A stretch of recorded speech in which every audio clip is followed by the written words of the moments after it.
بسم اللہ الرحمن الرحیم۔ السلام علیکم۔ آج مکۃ المکرمہ، اس کی عظمت کیا ہے، اس کی شان کیا ہے، اس کی فضیلت کیا ہے، اور پھر اس کی تاریخی اہمیت کیا ہے۔ مکہ مکرمہ میں کے جو تاریخی مقامات ہیں، جو مقدس مقامات ہیں، ان کی عظمت اور شان کیا ہے، اس حوالے سے گفتگو ہوگی۔ سامعین کرام، مکۃ المکرمہ کے بارے میں یہ تاریخی حقیقت بھی ہے کہ یہ پوری زمین کا یہ مرکز ہے، سنٹر ہے، اور یہیں سے زمین کا پھیلاؤ جو ہے وہ آگے ہوا۔ حتیٰ کہ تاریخ کا مطالعہ جب ہم کرتے ہیں تو تاریخی حقائق سے بھی یہ پتہ چلتا ہے، کتب سماویہ کے مطالعے سے بھی پتہ چلتا ہے، قرآن مجید فرقان حمید میں بھی اس جانب اشارہ ملتا ہے ہمیں کہ مکۃ المکرمہ یہ پوری زمین کا مرکز ہے، سنٹر ہے، درمیانی نقطہ ہے۔ اور اس مکۃ المکرمہ میں یہ بھی تاریخی حقائق سے پتہ چلتا ہے کہ جب زمین و آسمان کی تخلیق اللہ سبحانہ و تعالی نے فرمائی تو مکۃ المکرمہ سے پوری زمین جو ہے اس کا پھیلاؤ شروع ہوا۔ یعنی سب سے پہلے یہ شہر مکہ جو ہے اس کی تخلیق معرض وجود میں آئی، اور اس کے بعد پھر یہاں سے ساری زمین کو پھیلایا گیا۔ اور پھر مکۃ المکرمہ میں کون سی جگہ سب سے پہلے تخلیق ہوئی، وہ یہی کعبۃ اللہ ہی کی جگہ ہے۔ اور پھر اس کعبۃ اللہ کی تعمیر، یعنی بیت اللہ کعبہ معظمہ، اس کی تعمیر کے بارے میں چند اقوال ہیں۔ ایک قول بھی یہ بھی ہے کہ سب سے پہلے فرشتوں نے اس کو تعمیر کیا اللہ سبحانہ و تعالی کے حکم سے۔ ایک یہ بھی قول ہے کہ اللہ تعالی کی قدرت کاملہ سے یہ خود بخود وجود میں آیا، اور دوسرا قول فرشتوں کا۔ اور ایک قول یہ ہے کہ سیدنا آدم علیہ السلام نے سب سے پہلے اس کی بنیادوں کو اٹھایا اور اس کو تعمیر کیا، پھر طوفان نوح میں اس کی بنیادیں جو ہیں اور آہستہ آہستہ وقت گزرنے کے ساتھ ساتھ وہ مٹ گئیں، وہ چھپ گئیں۔ اور پھر سیدنا ابراہیم علیہ السلام، جس کا قرآن مجید فرقان حمید میں بھی تذکرہ آتا ہے کہ آپ نے اپنے بیٹے سیدنا اسماعیل علیہ السلام سے مل کر اس کعبۃ اللہ کو تعمیر کیا۔ اب مکۃ المکرمہ، اس کو آباد کس نے کیا؟ تو اس کے بارے میں بھی یہ چیزیں یہاں پر سب سے پہلے جو تشریف لائی ہستیاں، وہ ہمیں یہ پتہ چلتا ہے کہ سیدنا آدم علیہ السلام اور سیدہ اماں حوا سلام اللہ علیہا ہیں۔ اور یہ جو عرفہ ہے یا مزدلفہ ہے، ان کے بارے میں یہ عرفہ اس لیے کہتے ہیں کہ جب سیدنا آدم علیہ السلام سیدہ اماں حوا سلام اللہ علیہا ان سے یہاں پر ملے، جنت سے اترنے کے بعد یہاں پر ملاقات ہوئی تو ان کو پہچان لیا، تو عرفتو، میں نے پہچان لیا، یہ لفظ بولا، تو اس وجہ سے اس کو عرفہ کہا جانے لگا۔ مزدلفہ کا مطلب ہے ملاپ کی جگہ، ملنے کی جگہ۔ تو ایک روایت یہ ہے کہ سیدنا آدم علیہ السلام اور سیدہ اماں حوا سلام اللہ علیہا، یہ مزدلفہ جو مکۃ المکرمہ میں ہی موجود ہے، یہاں پر ان کی آپس میں ملاقات ہوئی، اس وجہ سے اس کو مزدلفہ کہتے ہیں۔ تو بہرحال پتہ یہ چلتا ہے کہ سیدنا آدم اور سیدہ اماں حوا سلام اللہ علیہا وہ بھی یہاں اس بلد حرام میں تشریف لائے ہیں، یہاں پر ان کی آپس میں ملاقات بھی ہوئی ہے۔ پھر جو ایک روایت یہ موجود ہے کہ سیدنا آدم علیہ السلام نے اس کو تعمیر کیا، تو اس حوالے سے بھی یعنی سیدنا آدم علیہ السلام، سیدہ اماں حوا سلام اللہ علیہا، ان کے یہاں پر تشریف آوری ہوئی۔ پھر سیدنا شیس علیہ السلام کا بھی تذکرہ ملتا ہے کہ وہ اور ان کی اولاد امجاد یہاں پر رہیں، لیکن جو پھر اس کے بعد یہ بے آب و گیا وادی، جس کو غیر ذی زرع قرآن مجید میں بھی فرمایا گیا، یعنی پھر یہاں پر آبادی نہیں رہی۔ تو پھر جو آبادی ایک تسلسل کے ساتھ یہاں پر موجود رہی اور قائم ہوئی، اس میں سیدہ حاجرہ سلام اللہ علیہا اور سیدنا اسماعیل علیہ السلام، ان کا تذکرہ قرآن مجید فرقان حمید میں بھی ملتا ہے کہ سیدنا ابراہیم علیہ السلام نے اللہ سبحانہ و تعالیٰ کے حکم سے انہیں یہاں لائے، اور یہ قرآن مجید میں ربنا انی اسکنت من ذریتی بوادی غیر ذی زرع عند بیتک المحرم، کہ سیدنا ابراہیم علیہ السلام اللہ سبحانہ و تعالیٰ کی بارگاہ میں یہ التجا کر رہے ہیں، عرض کر رہے ہیں ربنا، اے ہمارے پروردگار، اے ہمارے رب، اے ہمارے پالنے والے، انی اسکنت من ذریتی بوادی غیر ذی زرع، کہ بے شک میں اپنی ذریت میں سے چند لوگوں کو، یعنی اپنی ایک جو زوجہ مطہرہ ہیں سیدہ حاجرہ سلام اللہ علیہا اور اپنے ایک بیٹے سیدنا اسماعیل علیہ السلام، ان کو اس بے آب و گیا وادی میں سکونت پذیر کرتا ہوں، عند بیتک المحرم، یہ وہ وادی ہے سیدنا ابراہیم علیہ السلام اپنی اس دعا میں بھی عرض کر رہے ہیں، اللہ سبحانہ و تعالیٰ کی بارگاہ میں التجا کر رہے ہیں، جو تیرے احترام والے گھر بیت اللہ کے قریب موجود ہیں۔ یعنی اس آیت مقدسہ سے پتہ چلا کہ سیدنا ابراہیم علیہ السلام اپنی زوجہ مطہرہ سیدہ ہاجرہ سلام اللہ علیہا اور سیدنا اسماعیل علیہ السلام کو یہاں لائے، اللہ سبحانہ و تعالیٰ کے حکم کے مطابق یہاں چھوڑ کر چلے گئے، اور اس موقع پر سیدہ ہاجرہ سلام اللہ علیہا نے بھی یہ پوچھا تھا کہ کیا آپ اپنی مرضی سے ہمیں یہاں لائے ہیں یا اللہ سبحانہ و تعالیٰ کے حکم سے؟ تو سیدنا ابراہیم علیہ السلام نے یہ فرمایا تھا کہ اللہ سبحانہ و تعالیٰ کا حکم، منشا اور مرضی یہی ہے۔ پھر سیدہ ہاجرہ سلام اللہ علیہ نے اللہ تعالیٰ کے حکم کی تعمیل کی اور خورد و نوش جتنا بھی موجود تھا وہ کھاتے پیتے رہے۔ سیدنا اسماعیل علیہ السلام ابھی شیر خوار تھے، دودھ پیتے کم سن بچے تھے، تو جب خورد و نوش کھانے پینے کا سامان ختم ہو گیا تو اس وقت سیدہ ہاجرہ سلام اللہ علیہ انہوں نے دیکھا کہ اب، اور پھر کیونکہ یہ علاقہ جو ہے آج بھی ہم جو لوگ وہاں جاتے ہیں دیکھتے ہیں، پتہ چلتا ہے کہ گرم موسم ہے، گرم ہوائیں بھی چلتی ہیں، خشک عام طور پہ، اور جس وقت سیدہ ہاجرہ سلام اللہ علیہ یہاں پر آئیں، سیدنا اسماعیل علیہ السلام، سیدنا ابراہیم علیہ السلام، تو ظاہری بات ہے وہاں اس وقت یہ بے آب و گیا وادی تھی، کوئی آبادی نہیں تھی، کوئی وہاں پر پھل نہیں تھے، کسی قسم کا کوئی ظاہری اسباب نہیں تھے، تو ان کا دودھ بھی خشک ہو گیا۔ اب انہوں نے دیکھا کہ بچے جو ان کے ہیں سیدنا اسماعیل علیہ السلام وہ پیاس سے بلک رہے ہیں، تو ماں کی جو ممتا ہوتی ہے، جو محبت ہوتی ہے اپنے بچوں کے ساتھ، تو اس ممتا کے تحت وہ اٹھتی ہیں اور پانی کی تلاش کے لیے نکلتی ہیں، کبھی صفا پہاڑی کی طرف دوڑتی ہیں، پھر واپس مروہ پہاڑی کی طرف آتی ہیں، یعنی اس طرح انہوں نے 7 چکر لگائے ہیں صفا اور مروہ کے درمیان پانی کی تلاش میں، پانی نہیں ملتا۔ پھر اللہ سبحانہ و تعالیٰ کی قدرت سے سیدنا اسماعیل علیہ السلام جب اپنے پائے اقدس جو ہیں، پاؤں جو ہیں، وہ زمین پر، پتھر پر، اس چٹان پر، پہاڑ پر جہاں وہ موجود ہیں وہاں مارتے ہیں تو وہاں سے پانی کا چشمہ جاری ہو جاتا ہے، اور پھر سیدہ ہاجرہ سلام اللہ علیہ زمزم بھی فرماتی ہیں، زمزم کا معنی رک جا، ٹھہر جا، تو وہ پانی اسی ایریے میں، اسی علاقے میں وہاں موجود ہوتا ہے، وہاں رکتا نہیں، حتیٰ کہ فرمایا گیا کہ اگر آپ یہ نہ فرماتی زمزم کہ اے پانی تو رک جا، ٹھہر جا، تو ہو سکتا تھا کہ یہ پانی پوری زمین پر پھیل جاتا۔ بہرحال یہ کعبۃ اللہ مکہ المکرمہ، اس کی آباد ہونے کا یہ ایک واقعہ، اور تسلسل کے ساتھ جو وہاں پر پھر آبادی ہوئی، پھر وہاں چونکہ آب زمزم پانی اللہ سبحانہ و تعالیٰ کی قدرت سے، سیدنا اسماعیل علیہ السلام کا معجزہ بھی اس کو سمجھ لیجئے یا کرامت سمجھ لیجئے کہ اگر ابھی اللہ کے نبی جو ہیں وہ نبی ہمیشہ سے ہی نبی ہوتے ہیں، عالم ارواح میں بھی وہ نبی تھے، تو اللہ سبحانہ و تعالیٰ نے ان کے معجزے کا یہ اظہار فرمایا، اپنی قدرت کا اظہار فرمایا، اور آب زمزم کا جو چشمہ ہے وہ رواں دواں ہو گیا۔ پھر قرآن مجید فرقان حمید میں یہ بھی آتا ہے کہ اس وادی، اگرچہ اس کو فرمایا کہ یہ بے آب و گیا وادی ہے، یہاں پر کوئی آبادی نہیں تھی اس وقت، کوئی پھل نہیں تھے، کوئی زراعت کا کوئی ایسا بظاہر اسباب موجود نہیں تھے، لیکن اللہ سبحانہ و تعالیٰ نے قرآن مجید فرقان حمید میں ہی فرمایا کہ اس وادی میں جو پھل ہیں وہ اس کی جانب خود ہی کھنچے چلے آئیں گے۔ اللہ سبحانہ و تعالیٰ کی اولم نُمَکِّن لَّهُمْ حَرَمًا آمِنًا يُجْبَىٰ إِلَيْهِ ثَمَرَاتُ مِن كُلِّ شَيْءٍ رِزْقًا مِن لَّدُنَّا، یعنی یہ وہ وادی ہے جس میں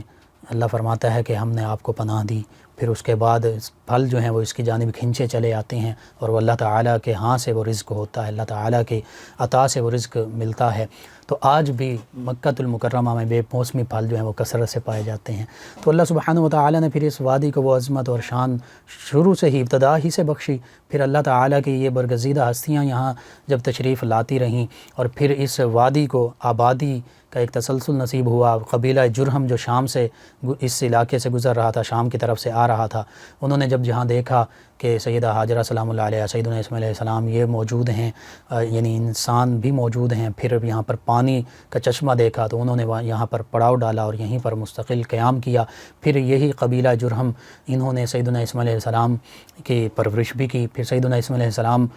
کی شادی جو ہے اسی قبیلہ جرہم میں ہوئی،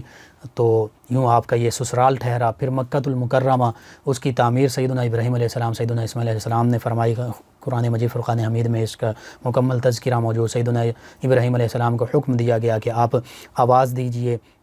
کہ اس کعبۃ اللہ، اس بیت اللہ، اس حرم مکہ، اس اللہ تعالیٰ کے گھر کا طواف کرو، اس کا حج کرو، تو لوگ پھر اس کے حج کی طرف بھی مائل ہوئے، لوگوں نے آ کر حج بھی کیا۔ تو یہاں سے پھر آبادی پھیلنا شروع ہوئی۔ قبیلہ جرہم کے پاس بیت اللہ کی سیادت رہی، بیت اللہ کے تمام انتظامات رہے، حاجیوں کی خدمت اور سارا۔ پھر بنو خزاعہ کے پاس یہ سارے انتظامات رہے۔ پھر اس کے بعد پیارے آقا صلی اللہ علیہ وآلہ وسلم کے جد امجد قصی بن کلاب رضی اللہ عنہما، ان کے پاس مکہ المکرمہ بیت اللہ کی ساری خدمات اور سیادت اور سرداری رہی۔ پھر ان سے آگے منتقل ہوتی ہوئی سیدنا عبد المطلب رضی اللہ تعالی عنہ، جو پیارے آقا صلی اللہ علیہ وآلہ وسلم کے پیارے دادا جان ہیں، ان تک منتقل ہوئی۔ پیارے آقا صلی اللہ علیہ وآلہ وسلم، آپ کے چچا جان، ان تک یہ منتقل ہوئی۔ اور پھر اس طرح یہ مکہ المکرمہ جو ہے، اس کی آبادی کا یہ ایک تسلسل بنا۔ مکہ المکرمہ میں کعبۃ اللہ سب سے باعث عزت، باعث شرف ہے۔ پھر اس کے ساتھ دیگر کئی تاریخی اور مقدس مقامات ہیں، ان کا تذکرہ پاک بھی جاری ہے۔ مکہ المکرمہ کے بارے میں اللہ سبحانہ وتعالی نے اور بیت اللہ کے بارے میں خصوصیت کے ساتھ فرمایا، ان اول بیت وضع للناس للذی ببکۃ مبارکا وہدی للعالمین، کہ سب سے پہلے لوگوں کے لیے عبادت کرنے کے لیے جو اللہ کا گھر بنایا گیا وہ تو مکہ مکرمہ میں ہے۔ ان اول بیت وضع للناس للذی ببکۃ مبارکا، اور مکہ کیا ہے؟ مبارک ہے، برکتوں والا شہر ہے۔ اور فرمایا وہدی للعالمین، یہ تمام جہانوں کے لیے ہدایت کا مرکز ہے۔ یعنی مکہ المکرمہ، بیت اللہ اور جتنے بھی یہاں پر مقامات ہیں، اللہ سبحانہ وتعالیٰ قرآن مجید میں فرمایا کہ یہ مقدس ہیں، یہ محترم ہیں، یہ برکتوں والے ہیں، اور یہ مکہ المکرمہ اور کعبۃ اللہ یہ تمام جہانوں کے لیے ہدایت کا مرکز ہے۔ یعنی تمام انسانوں کے لیے، تمام مسلمانوں کے لیے جس جانب عبادت کے لیے منہ کرنے کا حکم ہے، جس جانب اپنا رخ کرنے کا حکم ہے، وہ کعبۃ اللہ ہے۔ اور یہ پہلا گھر ہے جو عبادت کے لیے بنایا گیا، یعنی پہلا قبلہ تمام انسانوں کا، تمام مسلمانوں کا، وہ بیت اللہ ہے، کعبۃ اللہ ہے۔ اور پھر فرمایا فیہ آیات بینات، اس شہر مکہ میں کئی اللہ تعالیٰ کی واضح نشانیاں ہیں۔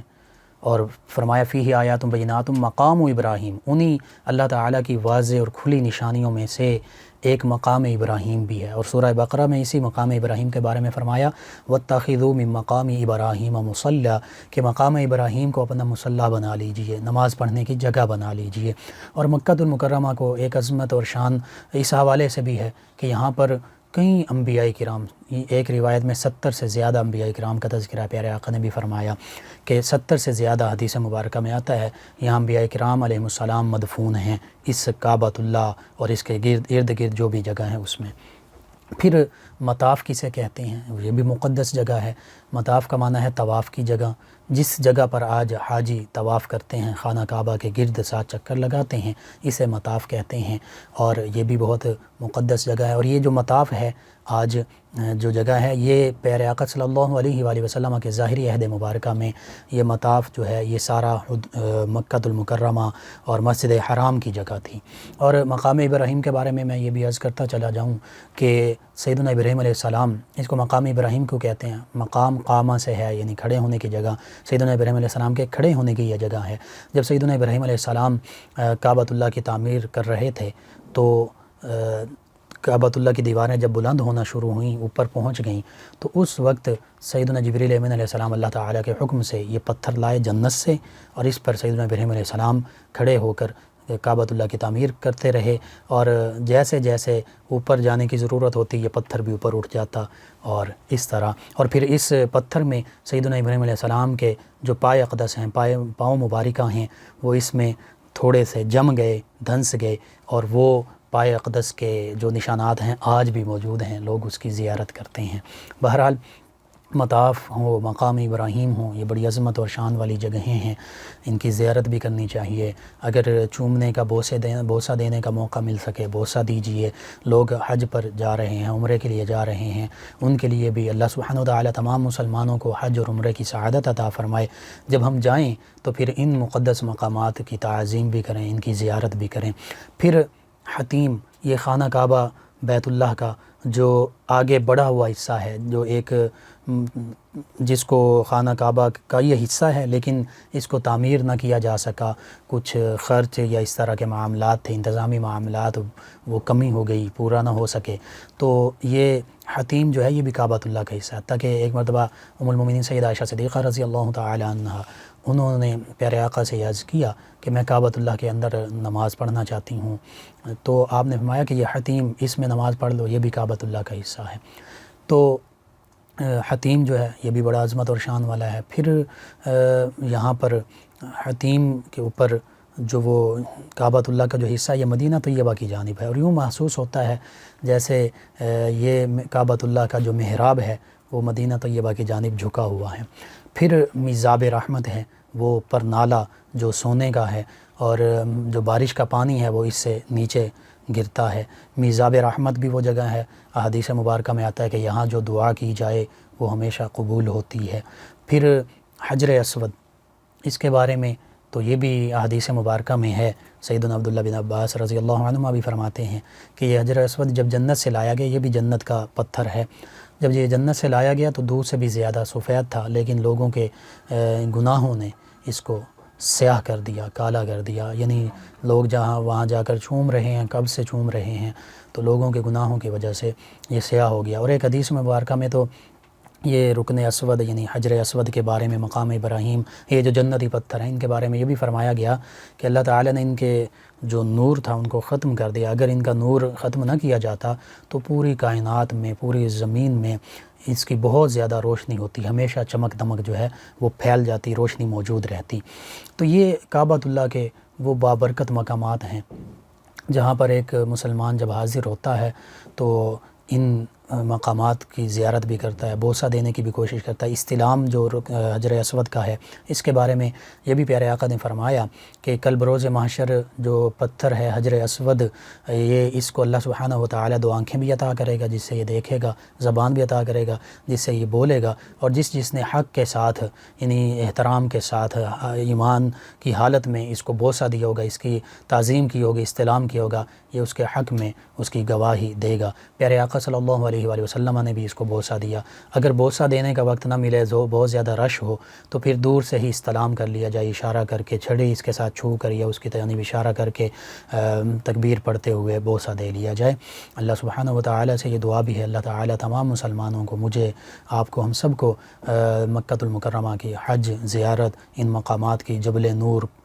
غار ثور، غار ہیرا، ان تمام مقامات کی زیارت کی توفیق عطا فرمائے۔ پیارے آقا کی بارگاہ میں بادب حاضری کی توفیق عطا فرمائے، آمین۔ ہمیں جوائن کیا محمد شہزاد صاحب نے، یہ کہتے ہیں کہ حضور نبی کریم صلی اللہ علیہ وآلہ وسلم کے ظاہری عہد مبارکہ میں لوگ کھجور کی صفوں پر نماز پڑھتے تھے، اور آپ صلی اللہ علیہ وآلہ وسلم، اچھا آپ کہتے ہیں کہ اب کارپیٹ آ گئے ہیں، کیا اس پر نماز ہو جاتی ہے، اور یہ فرق کیوں؟ جی، احادیث مبارکہ سے ہمیں یہ پتہ چلتا ہے کہ پیارے آقا صلی اللہ علیہ وآلہ وسلم اور صحابہ کرام رضوان اللہ تعالی علیہم اجمعین مٹی پر، زمین پر ہی نماز پڑھا کرتے تھے، حتیٰ کہ ایک مرتبہ یہ حدیث مبارکہ میں موجود ہے کہ صحابہ کرام جب نماز پڑھ رہے تھے مسجد نبوی میں تو بارش ہو چکی تھی، بارش کی وجہ سے وہ مٹی جو ہے ان کے پیشانیوں پر، یعنی جو بھی اعضائے سجدہ یا دیگر اعضاء ہیں ان پر لگ چکی تھی۔ تو اس میں مسئلہ یہ سماعت کر لیں کہ صف ہو، قالین ہوں، کارپیٹ ہوں، کوئی بھی چیز استعمال کی جا سکتی ہے، لیکن بہت زیادہ نرم نہ ہوں، بہت زیادہ موٹی نہ ہوں، دبیز نہ ہوں، یعنی اتنی موٹی نہ ہوں کہ جس سے نرمی محسوس ہو، یا سخت ہوں، اور اس طرح ہونا چاہیے کہ جو پیشانی جب اس صف پر یا قالین پر یا کارپیٹ پر لگ رہی ہے تو اس میں سختی پائی جائے اور وہ زمین کے ساتھ متصل ہو، بہت زیادہ نرم نہ ہو، بہت زیادہ موٹی نہ ہو، تو اس طرح پھر سجدہ جو ہے یہ صحیح ادا ہوگا۔ ورنہ اگر مثال کے طور پہ اگر کوئی بیڈ جو ہوتا ہے،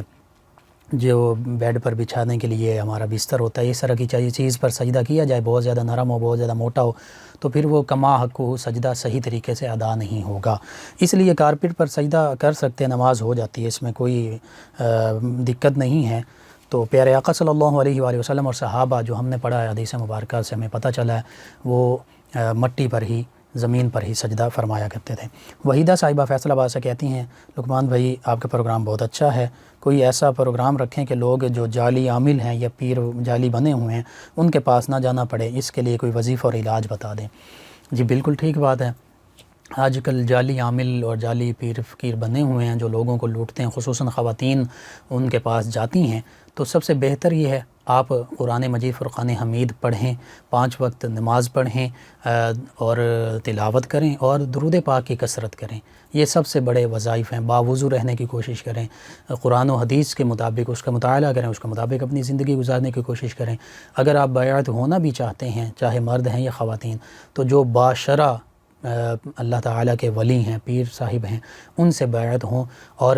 جو شریعت ہے، شریعت تو یہ کہتی ہے، پیارے آقا بھی جب خواتین کو بیعت فرماتے تھے تو ہاتھوں میں نہیں دیتے تھے، بلکہ ایسے ہی گفتگو کے ذریعے، زبان کے ذریعے ان سے بیعت لے لیتے تھے، ان سے عہد لے لیتے تھے کہ تم اللہ اور اس کے رسول کی فرما بردار رہو گی، قرآن و سنت پر عمل کرو گی، اللہ کو وحدہ لا شریک مانو گی، جو اسلام کے ارکان ہیں ان پر عمل کرو گی، بس اس بات پر بیعت لی جاتی تھی۔ اور یہ بھی بعض اوقات حدیث مبارکہ میں آتا ہے، خواتین سے یہ بیعت لی جاتی تھی کہ اپنی زبان، اپنے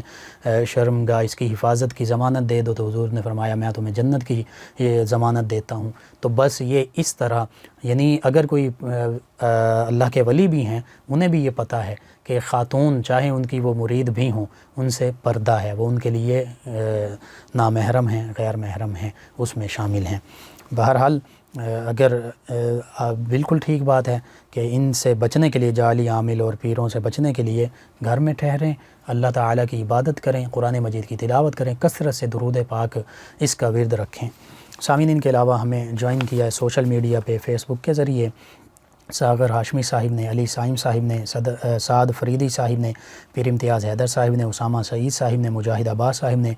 علی حسنین صاحب نے، ملائکہ صاحبہ نے، محمد اسد صاحب نے، حمزہ بن حسام یا احتشام صاحب نے، مجاہد انصاری صاحب نے فیصل آباد سے ہمیں جوائن کیا۔ یہ کہتے ہیں آپ کا پروگرام بہت اچھا ہے، کہتے ہیں لقمان بھائی کوئی ایسا وظیفہ بتا دیں کہ انسان اسے سارا دن کرتا رہے۔ جی آپ باوضو رہیں، پورا دن کوشش کریں ہمیشہ باوضو رہیں، اور اس کے ساتھ ساتھ درود پاک کی کثرت کرتے رہیں، اس سے بڑھ کر کوئی اعلیٰ وظیفہ نہیں ہے۔ درود پاک کی کثرت کریں، کلمہ طیبہ کی کثرت کریں۔ عثمان صاحب فیصل آباد سے کہتے ہیں سر پروگرام بہت اچھا ہے، کہتے ہیں انسان کو کیسے پتہ چل سکتا ہے کہ وہ انسان سیدھی راہ پر چل رہا ہے، اور انسان اپنے آپ کو کیسے سیدھے راستے پر چلا سکتا ہے؟ جی اللہ سبحانہ و تعالیٰ نے جو فرمایا اہدنا الصراط المستقیم، کہ اے میرے بندو تم مجھ سے اس طرح دعا مانگو کہ اے اللہ ہمیں سیدھے راستہ دکھا، سیدھے راستے پر چلا اور پھر ثابت قدم رکھ۔ اگر جو بندہ مومن ہے، مسلمان ہے، اس کو سیدھا راستہ اللہ تعالیٰ نے دکھا دیا، اسلام کا راستہ سیدھا راستہ ہے، اب اس پر چلا تو یہ بھی ہم دعا کرتے ہیں اللہ ہمیں اس سیدھے راستے پر، اسلام کے راستے پر چلا اور اس پر ثابت قدم رکھ۔ پھر اللہ نے ساتھ ہی فرما دیا سیدھا راستہ کن کا ہے؟ صراط الذین انعمت علیہم، سیدھا راستہ ان لوگوں کا ہے جن پر اللہ نے انعام فرمایا۔ اور سورہ نساء میں آگے فرمایا سیدھا راستہ ان کا ہے من یطع اللہ والرسول، جو اللہ اور اس کے رسول کی اطاعت کرتے ہیں، فاولئک مع الذین انعم اللہ، یہ وہ ہیں جن پر اللہ تعالیٰ کا انعام ہوا۔ اور یہ سیدھے راستے والے جن پر اللہ کا انعام ہوا وہ کون ہیں؟ اللہ اور اس کے رسول کی پیروی کرنے والے ہیں۔ کن میں سے ہیں؟ من النبیین والصدیقین والشہداء والصالحین، اللہ فرماتا ہے کہ یہ سیدھے راستے پر چلنے والے جن پر انعام بھی ہوا، وہ اللہ اور اس کے رسول کی پیروی بھی کرنے والے ہیں، وہ نبیین میں سے ہیں، وہ نبی ہیں، وہ صدیقین ہیں، وہ شہداء ہیں، وہ صالحین ہیں، وحسن اولئک رفیقا، اور پھر فرمایا ان کی رفاقت، ان کے پاس بیٹھنا یہ بہت ہی خوبصورت رفاقت ہے۔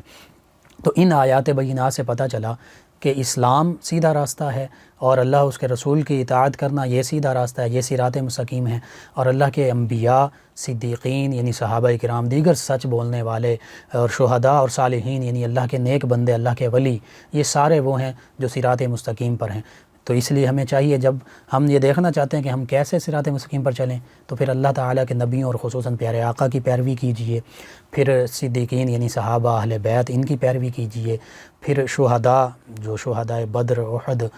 شہداء کربلا، ان کی پیروی کرنے کی کوشش کیجیے۔ صالحین فرمایا، صالحین یعنی اللہ کے نیک بندے، اولیاء کرام، ان کی پیروی کرنے کی کوشش کیجیے، ان کے پاس بیٹھنے کی کوشش کیجیے۔ فرمایا اللہ نے وحسن اولئک رفیقا، ان کی رفاقت بہت خوبصورت ہے۔ اس لیے اللہ کے ولیوں کی بارگاہ میں، جو صحیح معنوں میں اللہ کے ولی ہیں، آج کل کے کچھ ایسے جعلی یا نام نہاد عامل اور پیر فقیر یہ نہیں، جو حقیقتاً باشرع ہیں، شریعت پر عمل کرنے والے ہیں، جن کے پاس لوگ جاتے ہیں، بے نمازی جائے تو وہ نماز کی تلقین کرتے ہیں، نمازی ہو جاتا ہے، نمازی بن جاتا ہے بندہ، غیر شرع جائے تو اس کو شریعت کی پیروی کرنے کی تلقین کرتے ہیں، وہ باشرع ہو جاتا ہے، دین اسلام پر عمل کرنے والا بن جاتا ہے۔ تو ایسے لوگوں کے پاس بیٹھیں، اولیاء کرام کے پاس بیٹھیں، علماء کرام کے پاس بیٹھیں، انشاءاللہ پھر ہم سمجھیں گے کہ ہم سیدھے راستے پر ہیں۔ اور ان کے علاوہ میں جوائن کیا سلمان رفیق صاحب نے، محمد عاطف صاحب نے، یہ کہتے ہیں السلام علیکم لقمان بھائی جی۔ وعلیکم السلام۔ کہتے ہیں ماشاءاللہ آپ کا پروگرام بہت اچھا ہے جی، شکریہ محمد عاطف صاحب، دیگر تمام لسنرز کا بھی شکریہ۔ عامر حسین صاحب انہوں نے کہا ماشاءاللہ آپ کا پروگرام بہت اچھا ہے، آپ کو اور آپ کی ٹیم کو سلام جی۔ وعلیکم السلام ورحمۃ اللہ۔ اور شہزاد صاحب ڈی ٹائپ سے یہ کہتے ہیں پوری ٹیم کو سلام۔ وعلیکم السلام۔ اور کہتے ہیں لقمان بھائی سیدنا اسماعیل علیہ السلام کو جب سیدنا ابراہیم علیہ السلام چھوڑ کر گئے مکہ المکرمہ، اس وقت ان کی عمر کیا تھی؟ جی شیر خوار تھے، دودھ پیچھے بچے تھے، کم سنی کی عالم میں تھے۔ اور سامعین ان کے علاوہ ہمیں جوائن کیا ہے